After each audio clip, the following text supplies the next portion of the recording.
الحمد للہ وحدہ والصلاة والسلام علی من لا نبی بعدہ اما بعد فاعوذ باللہ من الشیطان الرجیم بسم اللہ الرحمن الرحیم وما ابرئ نفسی ان النفس لامارۃ بالسوء الا ما رحم ربی ان ربی غفور رحیم صدق اللہ العظیم۔ آج ہم اپنے درس قرآن کا آغاز سورہ یوسف کی آیت نمبر 53 سے اور 13ویں پارے کی ابتدا سے کر رہے ہیں۔ اللہ رب العزت سے دعا ہے کہ اللہ تبارک و تعالی ہم سب کو قرآن کریم کو سن کر اس پر عمل کی توفیق نصیب فرمائے، اور اللہ رب العزت ہم سب کو اس درس کو جاری و ساری رکھنے کی اور اس کو پھلنے پھیلانے کے لیے زیادہ سے زیادہ کوششیں کرنے کی توفیق نصیب فرمائے، اور اللہ رب العزت اپنی رضا کا اور قبولیت کا ذریعہ بنائے۔ اس کے اندر حضرت یوسف علیہ السلام کے واقعے کو تفصیل سے بیان کیا گیا ہے کہ حضرت یوسف علیہ السلام پر جس وقت زلیخا نے تہمت لگائی، حضرت یوسف علیہ السلام کو کئی سال تک قید خانے کے اندر رہنا پڑا۔ پھر بادشاہ نے خواب دیکھا، اپنے درباریوں سے خواب کی تعبیر پوچھی، انہوں نے کہا ہم خواب کی تعبیر نہیں جانتے۔ ان دو قیدیوں میں سے ایک قیدی جو رہائی پا گیا تھا، اس کو یوسف علیہ السلام ایک زمانے کے بعد یاد آئے، اس نے کہا خواب کی تعبیر دینے والا عالم فاضل نیک آدمی وہ تو جیل خانے کے اندر موجود ہے، مجھے وہاں بھیجو، میں اس سے خواب کی تعبیر پوچھ کے آتا ہوں۔ جب وہ واپس آیا، یوسف علیہ السلام نے خواب کی تعبیر بھی بتلائی اور تدبیر بھی بتلائی، تو بادشاہ سن کر حضرت یوسف علیہ السلام کا گرویدہ ہو گیا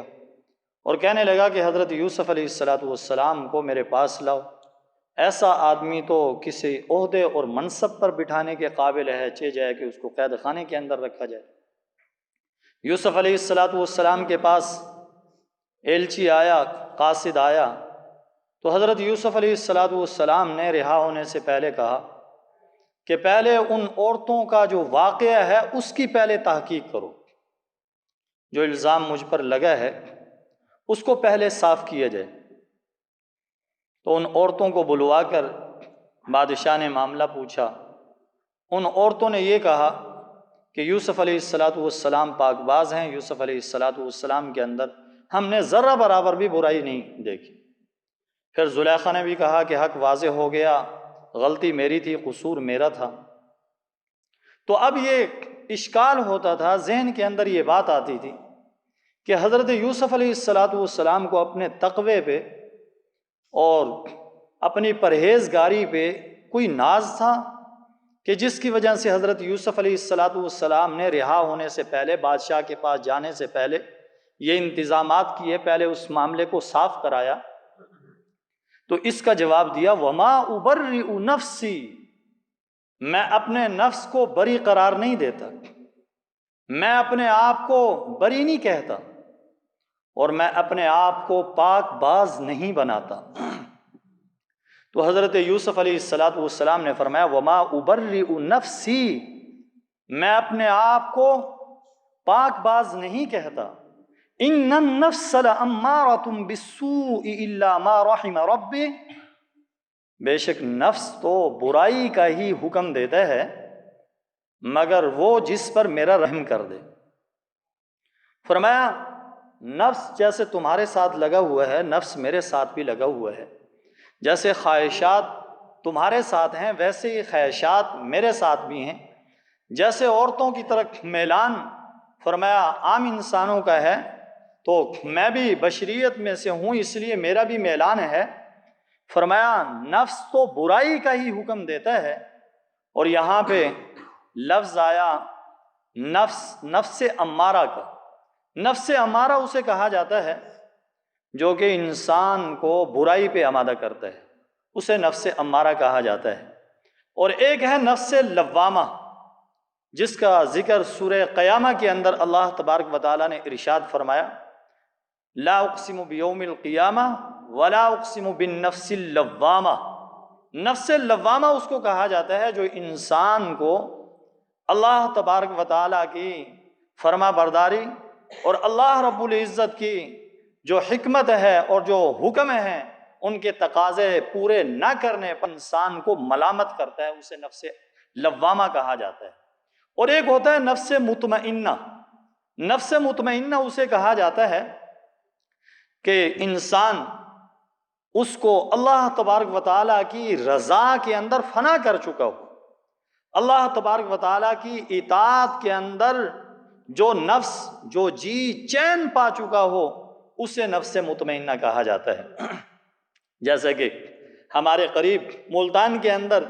اللہ والے سوئے ہوئے ہیں شیخ بہاؤالدین زکریا رحمت اللہ علیہ ملتانی، ان کا واقعہ کتابوں کے اندر آتا ہے۔ بہت بڑے اللہ والے تھے، عالم تھے، فاضل تھے، قرآن کریم کا درس دیا کرتے تھے،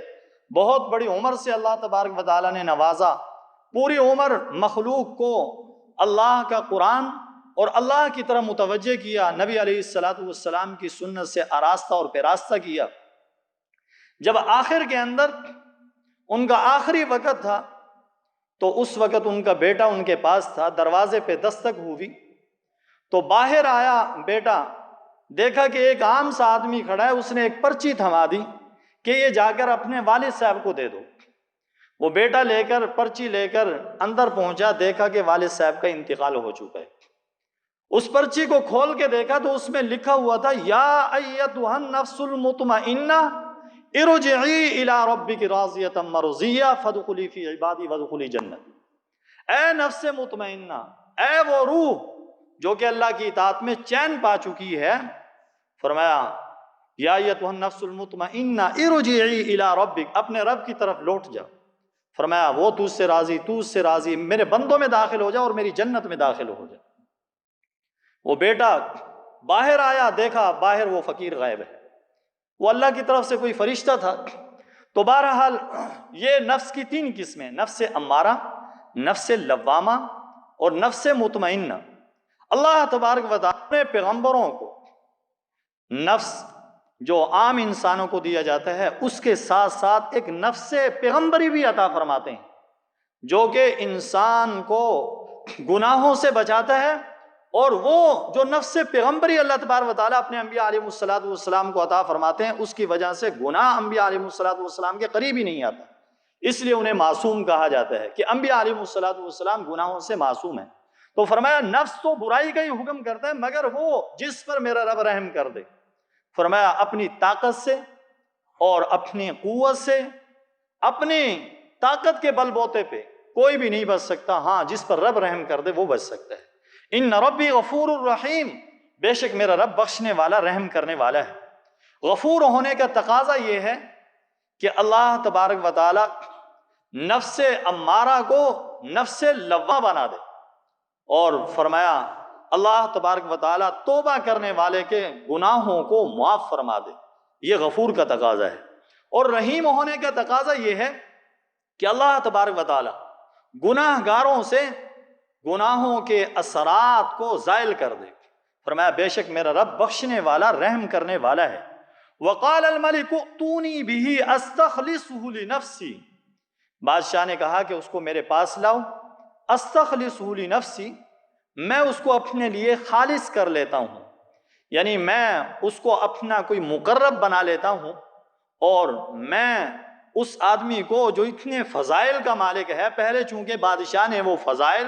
وہ باتیں، وہ کمالات حضرت یوسف علیہ السلام کے اپنے غلاموں کے ذریعے سے، خادموں کے ذریعے سے سنے تھے، اور اس سے پہلے ہی مطمئن ہو چکا تھا ان باتوں کے ذریعے سے، لیکن فلما کلمہ قال انک اليوم لدینا مکین امین، جب حضرت یوسف علیہ السلام سے بات کی،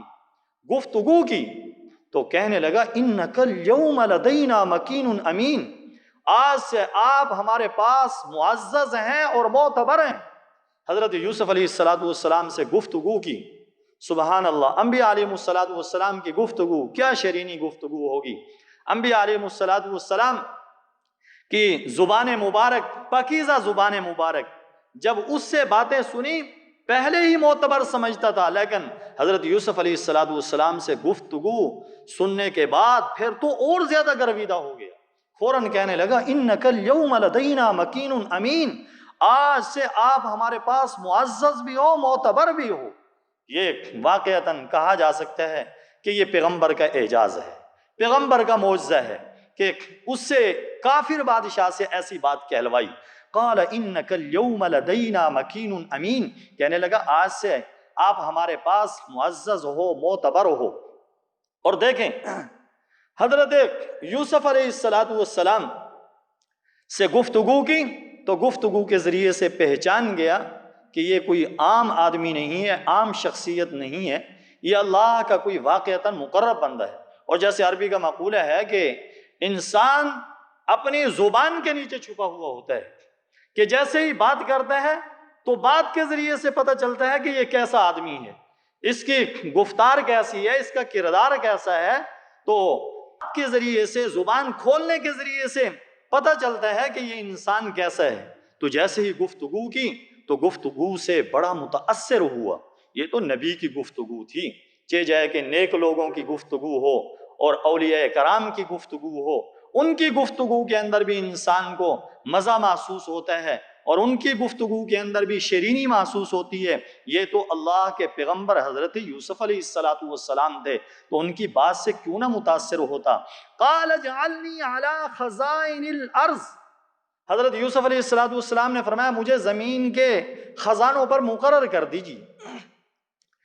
جیسے ہی حضرت یوسف علیہ السلام کی اس سے گفتگو ہوئی تو حضرت یوسف علیہ السلام نے یہ محسوس کر لیا کہ اب یہ مجھے کوئی نہ کوئی عہدہ دے گا، کوئی منصب دے گا۔ تو کہا کہ آپ یہ عہد تو کر ہی چکے ہیں کہ مجھے آپ عہدہ دینا چاہتے ہیں، منصب دینا چاہتے ہیں۔ جیسے کہ آتا ہے کہ حضرت یوسف علیہ السلام نے جیل سے رہا ہونے کے بعد ایک نیا لباس، بہترین لباس پہنا، شاہی لباس پہنا، اور شاہی لباس پہن کر پھر اس کے سامنے پیش ہوئے اور اللہ رب العزت سے یہ دعا کی کہ اے اللہ، میں اس کے شر سے پناہ مانگتا ہوں آپ سے، اور فرمایا آپ کی عزت اور قدرت کے واسطے سے فرمایا میں آپ کی پناہ میں آنا چاہتا ہوں۔ تو حضرت یوسف علیہ السلام دعا مانگ کے گئے تھے، تو جیسے ہی گفتگو ہوئی حضرت یوسف علیہ السلام نے محسوس کر لیا اور کہا آپ مجھے کوئی عہدہ دینا چاہتے ہیں، منصب دینا چاہتے ہیں، لیکن اگر آپ کوئی عہدہ اور منصب مجھے دینا چاہتے ہیں تو زمین کے خزانوں پر مجھے مقرر کر دیجیے۔ خزائن سے مراد غلے کے گودام بھی ہو سکتے ہیں،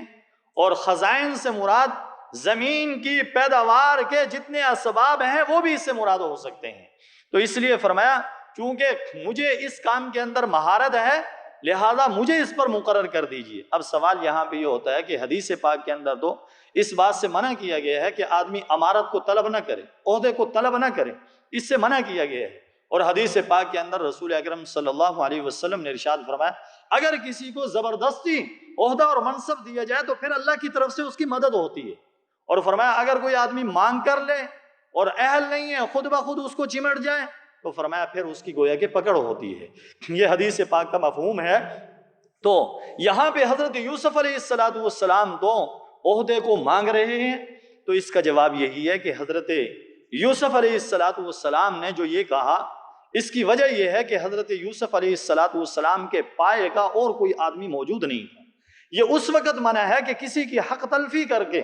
اور اپنی ذاتی مفاد کے لیے، ذاتی اغراض کے لیے اس عہدے کو مانگا جائے تو یہ منع ہے۔ لیکن اگر کوئی آدمی اس عہدے کے نشیب و فراز کو جانتا ہے، ہر چیز کو جانتا ہے، اور وہ اس کا اہل بھی ہے اور اچھے طریقے سے اس کام کو چلا بھی سکتا ہے، اور اس منصب کا کوئی دوسرا آدمی موجود بھی نہیں ہے اور دوسروں کی حق تلفی بھی نہیں ہوتی، تو پھر مانگنا جائز ہے۔ تو اس لیے فرمایا کہ مجھے زمین کے خزانوں پر مقرر کر دیجئے، انی حفیظ علیم، میں نگران ہوں اور علم والا بھی ہوں، جاننے والا بھی ہوں۔ حضرت یوسف علیہ السلام نے فرمایا اس زمین کے خزانے کو، غلے کو فرمایا تقسیم کرنے کے لیے، اس کے معاملات کو سنبھالنے کے لیے، محصولیات کا جو نظام ہے اس کو سنبھالنے کے لیے دو چیزوں کی ضرورت ہے۔ ایک تو یہ ہے کہ نگران ہونا چاہیے، دوسرا یہ کہ اس کے پاس اس کا علم بھی ہونا چاہیے۔ یہ دو صفتیں بہت کم ہی جمع ہوتی ہیں کہ اس معاملے کو جاننے والا بھی ہو اور اس کے اندر مہارت رکھنے والا بھی ہو اور اس نظام کو اچھی طرح سنبھالنے والا بھی ہو۔ یہ بہت کم ہوتا ہے۔ بہت سے لوگ مہارت تو رکھتے ہیں لیکن اس نظام کو صحیح چلا نہیں پاتے، اور بہت سے لوگ اسے چلانے لگتے ہیں لیکن اس کا علم نہیں ہوتا۔ تو حضرت یوسف علیہ السلام نے فرمایا کہ میرے اندر یہ دونوں خوبیاں موجود ہیں، انی ظن، میں محافظ بھی ہوں، نگران بھی ہوں، علیم، علم والا بھی ہوں۔ وَكَذَلِكَ مَكَّنَّا لِيُوسُفَ فِي الْأَرْضِ، اسی طرح ہم نے مصر کی زمین میں یوسف علیہ السلام کو اقتدار اور ٹھکانہ عطا کر دیا۔ اللہ تبارک و تعالیٰ ارشاد فرماتے ہیں جس طرح ہم نے حضرت یوسف علیہ السلام کو جیل سے نکال کر جیل سے رہائی دی، فرمایا اسی طرح ہم نے ملک مصر کے اندر انہیں اچھا ٹھکانہ عطا کر دیا۔ یتبوأ منہا حیث یشاء، وہاں ٹھکانہ پکڑتے تھے جہاں چاہتے تھے۔ حضرت یوسف علیہ السلام کے پاس عہدہ تھا، منصب تھا، جہاں چاہتے چلے جاتے، کوئی ان سے پوچھنے والا نہیں ہوتا تھا، جہاں ٹھکانہ بناتے، جو کچھ جس کو حکم دیتے اس کو اس کے مطابق کرنا پڑتا تھا۔ نصیب برحمتنا من نشاء، فرمایا ہم اپنی رحمت کو چاہتے ہیں پہنچا دیتے ہیں۔ یہ اللہ تبارک و تعالیٰ کا فضل ہے، اللہ تبارک و تعالیٰ کی نعمت ہے، اللہ تبارک و تعالیٰ کی رحمت ہے، اللہ تبارک و تعالیٰ کا انعام ہے۔ اللہ جس کو چاہتے ہیں عطا کر دیتے ہیں۔ فرمایا وَلَا نُضِيعُ أَجْرَ الْمُحْسِنِينَ، ہم نیکوکاروں کے اجر کو ضائع نہیں کرتے۔ فرمایا جو آدمی بھی نیکوکار ہوتا ہے، نیکی کرنے والا ہوتا ہے، اللہ تبارک و تعالیٰ اسے اپنے انعام، اپنی رحمت اور اپنے فضل اللہ تبارک و تعالیٰ اسے ضرور عطا فرماتے ہیں۔ اور جو نیکوکار ہو یہ تو اللہ کے پیغمبر ہیں، اللہ کے نبی ہیں، یوسف علیہ السلام ہیں، یہ تو نیکوں کے سردار ہیں۔ تو فرمایا ان کے اجر کو کیسے ضائع کیا جائے؟ وَلَأَجْرُ الْآخِرَةِ خَيْرٌ لِّلَّذِينَ آمَنُوا وَكَانُوا يَتَّقُونَ، اور آخرت کا اجر بہتر ہے ان لوگوں کے لیے جو ایمان لائے اور جنہوں نے تقوی اختیار کیا۔ فرمایا ایک تو یہ ہے کہ اللہ تبارک و تعالیٰ دنیا کا انعام عطا کر دے، دنیا کی نعمتیں عطا کر دے، مال عطا کر دے، اولاد عطا کر دے، اور اسی طرح عہدہ اور منصب عطا کر دیں۔ تو فرمایا یہ دنیا کی نعمتیں، یہ دنیا کی فانی نعمتیں آخرت کی نعمتوں کا کیسے مقابلہ کر سکتی ہیں؟ فرمایا اصل نعمتیں تو آخرت کی نعمتیں ہیں، جن کے بارے میں فرمایا کہ ایسی نعمتیں اللہ تبارک و تعالیٰ نے چھپا رکھی ہیں، کسی آنکھ نے دیکھا نہیں، کسی کان نے سنا نہیں، کسی دل پر ان کا وہمہ گزرا نہیں، لیکن فرمایا اللہ تبارک و تعالیٰ یہ عطا کرتے ہیں۔ اس کے لیے دو شرطیں ہیں، ایک تو یہ ہے کہ ایمان ہو، دوسرا یہ کہ متقی ہو، تقوی ہو، پرہیزگاری ہو، اللہ سے ڈرنے والا ہو۔ فرمایا اللہ تبارک و تعالیٰ اسے عطا کرتے ہیں۔ اور دیکھیں دنیا کی نعمتیں اللہ تبارک و تعالیٰ نیکوں کو بھی عطا کرتے ہیں اور بروں کو بھی عطا کرتے ہیں، لیکن نیکوں کو عطا کرتے ہیں انعام کے طور پہ اور بروں کو عطا کرتے ہیں سزا کے طور پہ۔ تو اس لیے فرمایا آخرت کا اجر بہتر ان لوگوں کے لیے جو ایمان والے اور تقوی اختیار کرنے والے۔ وَجَاءَ إِخْوَةُ يُوسُفَ فَدَخَلُوا عَلَيْهِ فَعَرَفَهُمْ وَهُمْ لَهُ مُنْكِرُونَ، حضرت یوسف علیہ السلام نے اقتدار سنبھالا، عہدہ سنبھالا، منصب سنبھالا۔ جیسے ہی منصب پر فائز ہوئے، پہلے 7 سال بڑے خوشحالی کے آئے، اس کے اندر پیداوار جو ہے وہ بہت زیادہ ہوئی۔ اللہ تبارک و تعالیٰ کی طرف سے اپنی رحمتوں کا نزول اللہ تبارک و تعالیٰ نے فرمایا۔ پھر اس کے بعد 7 سال بڑی خشک سالی کے آئے، اور حضرت یوسف علیہ السلام نے بڑے احتیاط سے اس گندم کو اور اس غلے کو بڑے احتیاط کے ساتھ رکھا تاکہ آنے والے 7 سالوں کے اندر، قحط کے سالوں کے اندر یہ کام آئے۔ تو جیسے ہی وہ قحط کے 7 سال آئے، مصر کے اندر بھی قحط پڑا، ظاہر بات ہے مصر کے ارد گرد علاقوں کے اندر بھی قحط پڑا۔ تو حضرت یوسف علیہ السلام کے جو والد تھے حضرت یعقوب علیہ السلام، وہ کنعان کے اندر رہتے تھے، یہ بھی مصر سے دور تھا۔ تو قحط یہاں پڑا تو اس کے اثرات وہاں بھی پہنچے، وہاں پر بھی قحط پڑا۔ تو بہت سارے لوگ حضرت یوسف علیہ السلام کے پاس غلہ لینے کے لیے آئے، کیونکہ یہاں پر غلہ موجود تھا، مصر کے اندر غلہ ملتا تھا، یہ لوگوں کے اندر شہرت ہو گئی۔ تو کنعان سے حضرت یوسف علیہ السلام کے وہ بھائی جنہوں نے حضرت یوسف علیہ السلام کو کنویں میں پھینکا تھا، وہ بھائی بھی غلہ لینے کے لیے یہاں مصر پہنچے۔ اللہ اکبر۔ وہ چاہے تو اللہ تبارک و تعالیٰ چاہے تو وہ غلام جس کو غلام سمجھا جاتا تھا اور جس کو بچہ سمجھا جاتا تھا، جن کے وہم و گمان میں بھی نہیں تھا کہ یہ بھی عہدے تک پہنچے گا، یہ بھی منصب تک پہنچے گا، اللہ تبارک و تعالیٰ جسے غلام کہا جاتا تھا، جسے بیچا جاتا، اس کو اللہ تبارک و تعالیٰ عہدے اور منصب پر فائز کر دے تو اللہ تبارک و تعالیٰ کہ ہاں کیا مشکل ہے، وہ یتیموں کو پیغمبر بنا سکتا ہے۔ تو اس لیے حضرت یوسف علیہ السلام کے وہ 10 بھائی بھی غلہ لینے کے لیے یہاں پہنچے، تو فرمایا یوسف علیہ السلام کے بھائی آئے، فدخلوا علیہ، یوسف علیہ السلام کے پاس داخل ہوئے، فعرفہم، حضرت یوسف علیہ السلام نے انہیں پہچان لیا، وہم لہ منکرون، انہوں نے یوسف علیہ السلام کو نہ پہچانا۔ کیوں؟ وجہ کیا ہے؟ وجہ یہ ہے کہ جس وقت حضرت یوسف علیہ السلام ان بھائیوں سے جدا ہو رہے تھے تو وہ 10 بھائی جوان تھے۔ جوان ہونے کے بعد انسان کا چہرہ مہرا اور انسان کی جو شکل و شباہت ہے اس کے اندر بہت کم تبدیلی واقع ہوتی ہے۔ تو حضرت یوسف علیہ السلام چونکہ اس وقت سے ان کو جانتے تھے تو حضرت یوسف علیہ السلام نے تو انہیں پہچان لیا، لیکن حضرت یوسف علیہ السلام جس وقت ان سے جدا ہو رہے تھے اس وقت بچے تھے اور اب جوان ہو کر تخت شاہی پہ تشریف فرما تھے۔ تو چونکہ جس وقت انسان بچہ ہوتا ہے، بچہ ہونے کے بعد پھر جوان ہوتا ہے تو چہرے مہرے کے اندر، خد و خال کے اندر تبدیلی محسوس ہوتی ہے، تو حضرت یوسف علیہ السلام کو اس لیے وہ نہ پہچان سکے۔ وَلَمَّا جَهَّزَهُمْ بِجَهَازِهِمْ قَالَ ائْتُونِي بِأَخٍ لَكُم مِّنْ أَبِيكُمْ، درمیان کے اندر کیا باتیں ہوئی، حضرت یوسف علیہ السلام نے کیا کہا، کیا باتیں ہوئی، قرآن کریم نے اس قصے کو، اس واقعے کو چھوڑ دیا، کیونکہ قرآن کریم کوئی قصوں کی کتاب نہیں ہے، کہانیوں کی کتاب نہیں ہے، بلکہ یہ عبرت کی کتاب ہے، نصیحت کی کتاب ہے، موعظت ہے، ہدایت ہے، شفا ہے۔ تو اس لیے فرمایا وَلَمَّا جَهَّزَهُمْ بِجَهَازِهِمْ، جب ان کا سامان تیار کر دیا، قَالَ ائْتُونِي بِأَخٍ لَكُم مِّنْ أَبِيكُمْ، فرمایا تم میرے پاس اپنے سوتیلے بھائی کو بھی لانا۔ حضرت یوسف علیہ السلام نے ان کو غلہ دے دیا، اور غلہ دینے کے اندر یہ معیار مقرر کر رکھا تھا کہ ایک آدمی کا غلہ ایک اونٹ کے بوجھ کے برابر دیا جاتا تھا۔ آج کے زمانے کے اندر یوں کہہ لیں کہ ہمارے زمانے کے اس اعتبار سے 5 من سے کچھ زائد غلہ جو ہے ایک آدمی کو دیا جاتا تھا۔ تو حضرت یوسف علیہ السلام نے ان کا غلہ تیار کرایا، اور غلہ تیار کرانے کے بعد فرمایا ائتونی بأخٍ لکم من ابیکم، ظاہر بات ہے کہ انہوں نے بتلایا ہوگا کہ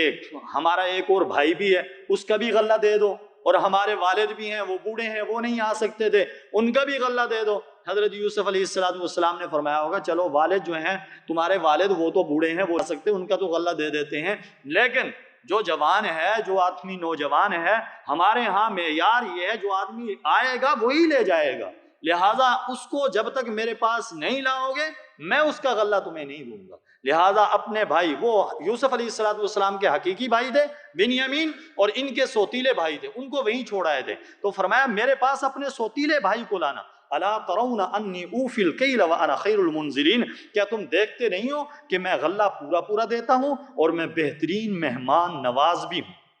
دیکھیں حضرت یوسف علیہ السلام کے بھائی حضرت یوسف علیہ السلام کے پاس تشریف لائے تو حضرت یوسف علیہ السلام نے ان کا سامان تیار کرا کے یہ کہا کہ اپنے بھائی کو لاؤ گے تو اس کا غلہ ملے گا، ایسے غلہ نہیں ملے گا، اور دوسرا ان کو ترغیب دینے کے لیے، ان کو دوبارہ بلانے کے لیے یہ کہا کہ دیکھا تم نے دیکھ نہیں لیا کہ میں غلہ بھی پورا دیتا ہوں اور میں بہترین مہمان نواز بھی ہوں۔ انبیاء علیہ السلام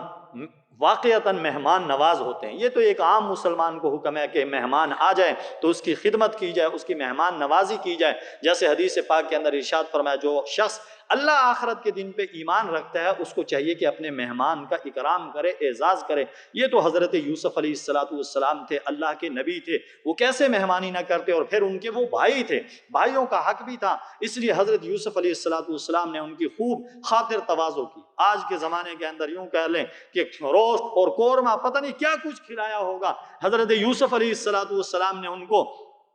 فَإِن لَّمْ تَأْتُونِي بِهِ فَلَا كَيْلَ لَكُمْ عِندِي وَلَا تَقْرَبُونَ، یوسف علیہ السلام نے فرمایا اگر تم میرے پاس اس بھائی کو نہیں لاؤ گے فلا کیل لکم عندی، تو میرے پاس تمہارے لیے بھی غلہ نہیں ہوگا، ولا تقربون، اور تم میرے قریب بھی نہ آنا، تم میرے قریب بھی نہ پھٹکنا، یعنی آئندہ اگر اس بھائی کو لے کر آؤ گے تو تمہیں بھی غلہ ملے گا، وگرنہ ایسے آئے تو غلہ تمہیں بھی نہیں دوں گا، اور میرے قریب بھی نہ آنا۔ حضرت یوسف علیہ السلام کے بارے میں پھر یہی بات کہ حضرت یوسف علیہ السلام اپنی تعریف فرما رہے ہیں کہ میں غلہ جو ہے وہ پورا پورا دیتا ہوں اور بہترین مہمان نواز بھی ہوں۔ تو یہ ہے کہ یہ سارے کام حضرت یوسف علیہ السلام جو کر رہے تھے یہ اللہ تبارک و تعالیٰ کے حکم سے ہی کر رہے تھے۔ قالوا سنعد عنہ اباہ وانا لفاعلون، وہ آگے سے بھائی کہنے لگے ہم اس کے بارے میں اپنے باپ کو راضی کرنے کی کوشش کریں گے، وانا لفاعلون، اور ہم نے یہ کام ضرور کرنا ہے۔ کہنے لگے ہم تو اس کو لانے کے لیے تیار ہیں، لیکن ہمارے باپ کے کچھ تحفظات ہیں، کیونکہ پہلے بھی انہیں معلوم تھا کہ ہم ان کے دوسرے بھائی کے ساتھ ایسے کر چکے ہیں، تو والد ماننے والے نہیں ہیں۔ کہنے لگے چلو ہم کوشش کریں گے، لیکن یہ کام ہم نے کرنا ضرور ہے، کیونکہ غلہ جو لے کر جانا ہے۔ وَقَالَ لِفِتْيَانِهِ اجْعَلُوا بِضَاعَتَهُمْ فِي رِحَالِهِمْ، حضرت یوسف علیہ السلام نے اپنے نوکروں سے، اپنے کارندوں سے کہا اجعلوا بضاعتهم فی رحالہم، ان کے سامان کو، ان کی پونجی کو ان کے کچاووں کے اندر رکھ دینا، لعلہم یعرفونہا، تاکہ وہ اس کو پہچانیں، اذا انقلبوا الی اہلہم، جب یہ واپس لوٹیں اپنے گھر والوں کی طرف، لعلہم یرجعون، تاکہ یہ دوبارہ واپس آئیں۔ حضرت یوسف علیہ السلام نے یہ کہا اپنے کارندوں سے، اپنے نوکروں سے کہ یہ جو غلہ لے کر جا رہے ہیں ایسے کرو کہ جس سامان کے بدلے میں، جس چیز کے بدلے میں یہ غلہ لے کے جا رہے ہیں وہ چیز بھی انہیں واپس کر دو، اور ان کے جو کچاوا ہے اس کے اندر وہ ان کی جمع پونجی، وہ پیسے جو ہے اس کے اندر رکھ دو۔ اور قربان جائیں قرآن کریم پہ، قرآن کریم میں لفظ بولا ہے بضاعہ کا، بضاعہ کہا جاتا ہے، مال تجارت کو کہا جاتا ہے عربی کے اندر۔ اس سے معلوم یہ ہوتا ہے کہ مصر کے اندر اس زمانے کے اندر کرنسی کا رواج نہیں تھا، بلکہ جنس کا تبادلہ جنس کے ساتھ ہوتا تھا۔ اور قرآن کریم کا اعجاز دیکھیے کہ قرآن کریم جب تاریخ کی بات کرتا ہے اور قرآن کریم جس وقت کسی ملک کا ذکر کرتا ہے تو اس کا جو رواج ہے، جیسا اس کا رواج تھا ویسے ہی اس کا تذکرہ کرتا ہے۔ قربان جائیں قرآن کریم پہ، فرمایا بضاعتہم، ان کے سامان تجارت کو، فرمایا ان کے کچاووں کے اندر رکھ دینا، لعلہم یعرفونہا، تاکہ وہ اس کو پہچانیں گے اور یہ کہیں گے کہ بھئی دیکھو ہمیں غلہ بھی مل گیا اور جو چیز ہم لے کر گئے تھے وہ بھی ہمیں واپس مل گئی۔ اذا انقلبوا الی اہلہم، جب اپنے گھر واپس لوٹیں گے اس کو دیکھیں گے، لعلہم یرجعون، اور اس کو دیکھ کر کہیں گے ہماری مہمانی بھی خوب ہوئی، مہمان نوازی بھی ہماری خوب ہوئی، اور ساتھ ساتھ ہمیں غلہ بھی دے دیا، اور جو پونجی لے کر گئے تھے وہ بھی ہمیں واپس مل گئی۔ اور حضرت یوسف علیہ السلام نے یہ سارا کچھ اس لیے کیا کہ تاکہ یہ واپس لوٹیں، اس لیے حضرت یوسف علیہ السلام نے یہ سارا کام کیا تاکہ یہ واپس آئیں۔ اور اب سوال یہ ہوتا ہے کہ حضرت یوسف علیہ السلام یہ سب کچھ کر رہے ہیں، لیکن حضرت یوسف علیہ السلام کے والد حضرت یعقوب علیہ السلام اتنی دور رو رہے ہیں، حتیٰ کہ یوسف علیہ السلام کی جدائی کے اندر، غم کے اندر ان کی بینائی چلی گئی ہے، جیسے کہ آگے آ رہا ہے سورہ یوسف کے اندر۔ تو حضرت یوسف علیہ السلام کو اقتدار حاصل تھا، والد کو یہاں پر بلا لیتے، خود وہاں پہ چلے جاتے، ایسا کوئی نہ کوئی انتظام کرتے۔ حضرت یوسف علیہ السلام نے ایسا کچھ بھی نہ کیا۔ اس کی وجہ کیا ہے؟ اس کا جواب یہ ہے کہ حضرت یوسف علیہ السلام جو کچھ کر رہے تھے یہ اللہ تبارک و تعالیٰ کے حکم سے کر رہے تھے، اللہ تبارک و تعالیٰ کی طرف سے اجازت نہیں تھی۔ اللہ تبارک و تعالیٰ نے یہ کہا تھا کہ یوسف ابھی نہیں، ابھی نہیں۔ حضرت یوسف علیہ السلام نے اس لیے ایسا انتظام نہیں کیا۔ اللہ تبارک و تعالیٰ کی حکمتیں تو بے بہا اس کے اندر ہو سکتی ہیں، لیکن ایک ہی حکمت یہ بھی ہو سکتی ہے کہ جو حضرت یعقوب علیہ السلام کے صبر کا جو امتحان تھا اس کی تکمیل اللہ رب العزت کرانا چاہتے تھے۔ اس لیے حضرت یوسف علیہ السلام سے فرمایا کہ ابھی صبر کرو، ابھی نہ تم جاؤ اور نہ ان کو بلاؤ۔ اللہ تبارک و تعالی ہم سب کو صحیح معنی میں قرآن کریم کے علوم و معارف جو ہے وہ نصیب فرمائے۔ اور اس کا اگلا جو واقعہ ہے پھر کیا ہوا اور وہ واپس گئے حضرت یوسف علیہ السلام کے بھائی، جا کر والد سے کیا بات ہوئی، تو یہ اگلے درس کے اندر بات آئے گی۔ اللہ تبارک و تعالی ہم سب کو قرآنی احکام کو سمجھ کر اس کے مطابق عمل کی توفیق نصیب فرمائے۔ وآخر دعوانا ان الحمد للہ رب العالمین۔ الحمد للہ رب العالمین اللہم صلی علی سیدنا و مولانا محمد وعلی آل سیدنا و مولانا محمد وبارک وسلم وصلوا علیہ ربنا آتنا فی الدنیا حسنہ وفی الآخرۃ حسنۃ وقنا عذاب النار۔ اے اللہ درس قرآن کو قبول و منظور فرما، جتنے حضرات شریک ہیں سب کی شرکت کو قبول و منظور فرما، ہم سب کی نجات کا ذریعہ بنا۔ اے اللہ قرآن کریم کو ہم سب کے دلوں کی بہار بنا، آنکھوں کا نور بنا، دل کا سرور بنا۔ اے اللہ زندگی کا امام بنا، قبر کے اندر اے اللہ ہم سب کے لیے قرآن کریم کو روشنی کا ذریعہ بنا، آخرت کے اندر ہم سب کے لیے سفارشی بنا۔ اے اللہ یہ درس قرآن جو شروع کیا ہے اے اللہ اس کی تکمیل کی توفیق نصیب فرما، اے اللہ اس کے لیے اسباب مہیا فرما، اے اللہ اس کی قرآن کریم کی آواز کو پوری دنیا کے اندر عام کرنے کے لیے ہم سب کو استعمال فرما۔ اے اللہ تو نے اپنے دین کا کام، اپنے قرآن کا کام، نبی علیہ السلام کے فرمان کا کام اے اللہ تو نے اپنے نیک بندوں سے لینا ہے۔ اے اللہ ہم سب کو بھی اس کے لیے ذریعہ اور وسیلہ بنا۔ اے اللہ اس کے لیے ہم سب کو ذرائع استعمال جو ہیں اے اللہ وہ مہیا فرما۔ ربنا تقبل منا انک انت السمیع العلیم وتب علینا انک انت التواب الرحیم۔ وصلی اللہ تعالی علی خیر خلقہ محمد وعلی آلہ واصحابہ وآل بیتہ وذریاتہ اجمعین آمین آمین برحمتک۔ جزاکم اللہ۔